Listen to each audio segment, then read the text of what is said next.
Greetings from Tokyo. My name is Daisuke Beppu. How are you doing today? I hope you are all having a wonderful day. I'd like to now talk to you about another film in the Criterion collection. This is Spine number 6, and it is Jean Cocteau's La Belle et la Bête.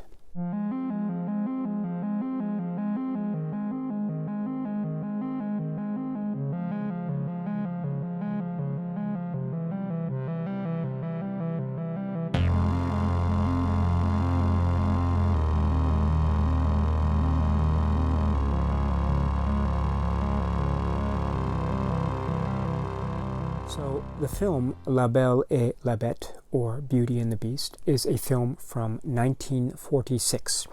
This is a film directed by a gentleman whose name is Jean Cocteau.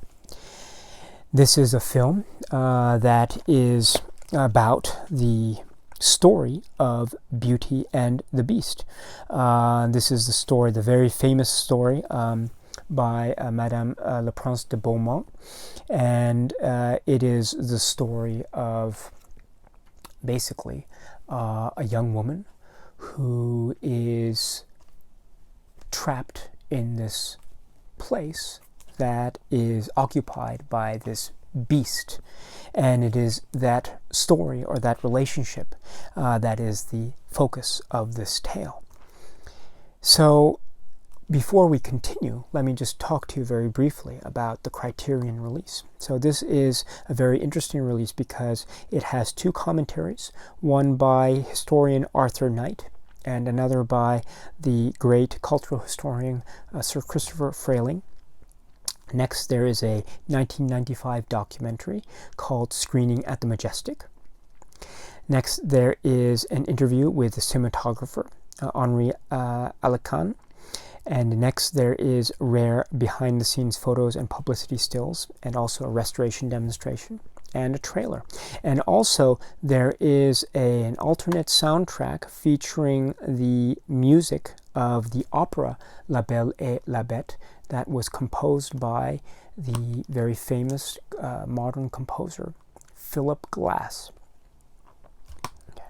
So before I continue, let me just say again that I will be talking about certain details of this film. So if you don't want to be spoiled, I suggest that you stop the video now and come back to it at any time once you are comfortable with the story. So the film Beauty and the Beast is one of those, how should I put it, magical. It's a magical film. And it's a magical film because it has a lot of tricks, visual tricks that are delightful in their simplicity. There is nothing overwhelming about them. This landscape that is created is quite ingenious, and there's a lot of trick photography employed. There's a lot of visual tricks that are used. There are very simple special effects that are employed as well.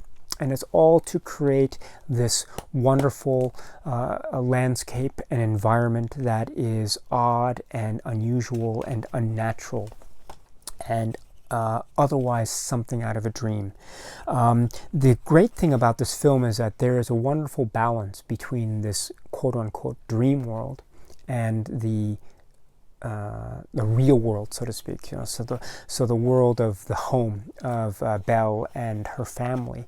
You know, it has that it evokes paintings and pictures by Rembrandt or Vermeer, and so there is almost a beautiful austerity to their living environs, and that is a wonderful contrast to the magical and almost formless geography of the place, of this castle, of this abode of the beast. which is filled with, moving candelabra with the hands, or statues with heads or eyes that move. And so this is all very a wonderful visual contrast already in terms of set design and production design. There is, of course, also the wonderful just genius work by the actor Jean Marais. And as some of you may know, Jean Marais plays, I guess he plays officially 3 roles, or two roles, I suppose, 2 or 3 roles. So, of course, there's the role that he plays as Avenant, who is the kind of the villain of the piece. I guess he's the villain of the piece. He is the antagonist that picks up steam towards the end when they are trying to attack the beast. And of course that is fueled by his jealousy because he is infatuated with Belle. Then Jean Marais also plays the beast himself, which is really a wonderful turn. He plays both hero and villain. And then also he plays the prince at the end. So he's got this very kind of wide range of performance here. And each performance is supposed to evoke something different. And it's quite fascinating too, because he is Avenant in terms of his kind of overly masculine aggressiveness, perhaps, but then he is Beast in terms of that wonderful voice that he employs, that kind of crackly, sensitive voice, and the way that his ears twitch. He is very cat-like. He drinks water like a cat, and he is he's not frightening in terms of his beast makeup. On the contrary, I think he's like a cuddly cat or a teddy bear almost, and so he's visually quite endearing and almost very lovable. And the way that he carries himself and his body, I think, add to that endearing nature of Beast.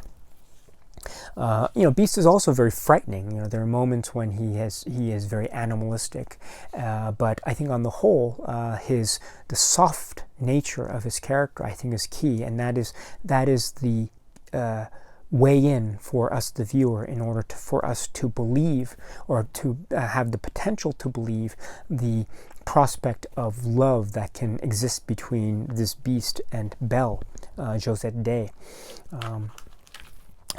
And then of course at the end, when the story is resolved and he is turned into the prince with this very handsome face, and the two of them jump up into the sky in that wonderful magical moment. I love that moment when they jump up into the sky. And so that is yet another facet of Jean Marais' performance range in this film. And it's a very brief one, but it shows confidence and a certain nobility of character that was always inherent in the Beast character, perhaps to begin with. So this is all a real acting tour de force, and Jean Cocteau photographs him well and gives him enough light and a lot of hero-looking framed shots, even as the bad guy Avenant. So this is a tour de force of the highest caliber in terms of acting prowess. It rivals the best of Peter Sellers in Dr. Strangelove, in my opinion. But this is truly a remarkable example of acting prowess at its finest. Then, of course, you have the relationship between Beast and Belle. Belle here is she seems to be, she's a very beautiful woman. Josette Day is strikingly beautiful, and she has a certain demeanor and a presence about her that is both calm and confident, and yet she is very proud. I think the point more is to show her struggle, and that all comes about through her face and through her body. And she does have to endure some physical acting here, which is, I think, very apropos, because we have this wonderful decor, which is occupied with statues and objects of beauty. And so here she is, another quote-unquote object of beauty for the beast in this environment, and yet she at the same time is different because she is livelier and full of life, because she is indeed alive and a living human being. Yes, so Josette Day and Jean Marais formed this couple, Beauty and the Beast, and it is really I think they have such wonderful screen chemistry, and it is that, I think, amongst all of the great traits of this film, it is that component which is key to the film's success. You know, if we don't believe their love, then really the film should fail. And so we believe it because of the sincerity of her performance and the real expressiveness of his. There are some real fascinating bits of information about this film. I think one thing is that there are some real moments of visual ingenuity. There's a real lovely homemade quality to the special effects. There's nothing that is obviously there is nothing that is like a computer effect in this film. This was made in 1946, immediately after the end of World War II. And so you can imagine the limited resources that the film production faced. You know, there is a moment when they're in the yard, and there are these white tablecloths that are hanging on clotheslines, and so there is a bit of information that was provided in one of the commentaries about how there was a limited supply of linen or clothes or tablecloths. So the film scene had to be limited in terms of its scope. So that's just an example of maybe limitations in terms of resources to be used.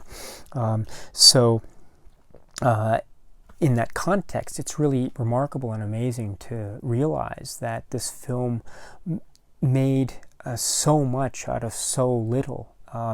Even from the beginning, with the wonderfully inventive title sequence and the use of reverse photography, and also the use of, let's say, theatrical techniques in order to hide bodies or tricks of mime, perhaps, and just wonderful down and dirty techniques. You know, there's that wonderful moment, of course, when you have the statue with the bow and arrow at the very climax of the film, and it releases an arrow that goes into the back of Avenant, and then he falls, right? So according to the commentary, that was an actual arrow, if you can believe that. That was an actual arrow that was actually fired into that actor. There's no string or anything. It's according to this commentary by Christopher Frayling, I think, it was an arrow that was actually fired in to the back of Jean Marais. Now, I think Jean Marais had some protective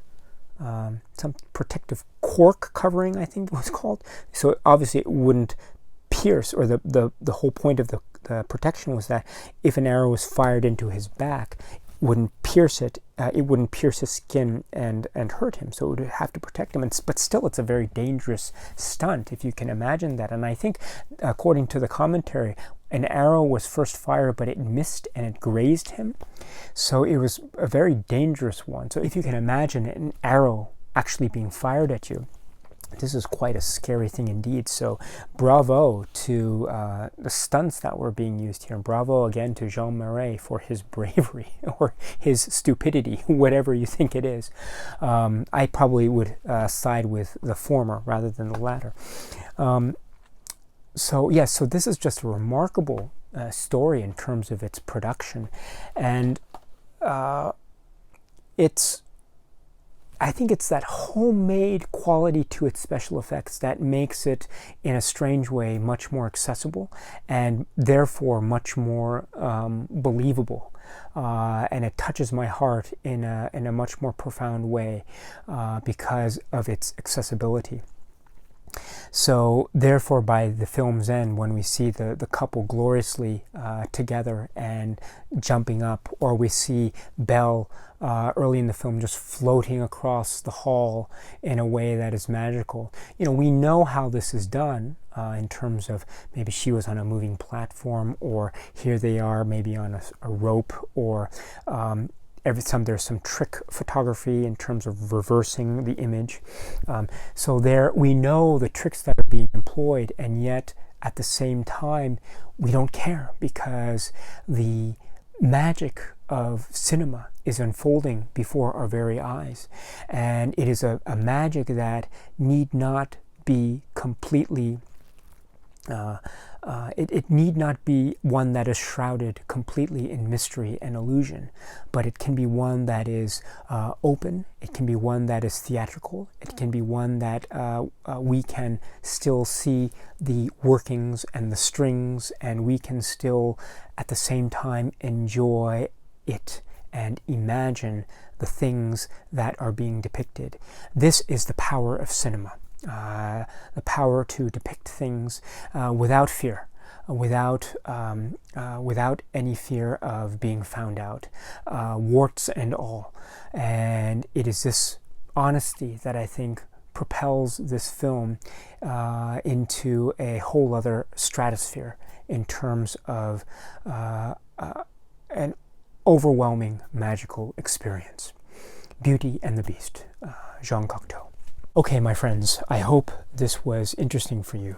This is certainly one of my favorite films in the Criterion collection. I think because it is such a unique film, and is certainly one that is unique up amongst the films that we have seen so far. What do you think? Do you have any questions or comments? If so, please feel free to leave them in the comment section below, and I will do my very best to address them. This has been spine number 6, and so spine number 7 is going to be a film called A Night to Remember, which is a story about the Titanic. So this should be an interesting one to discuss with you. Until that time comes, my friends, I hope all of you have a great day wherever you are in the world, and I hope all of you keep watching great movies, and that you are happy and healthy and well. Until we meet again, my friends, please take care.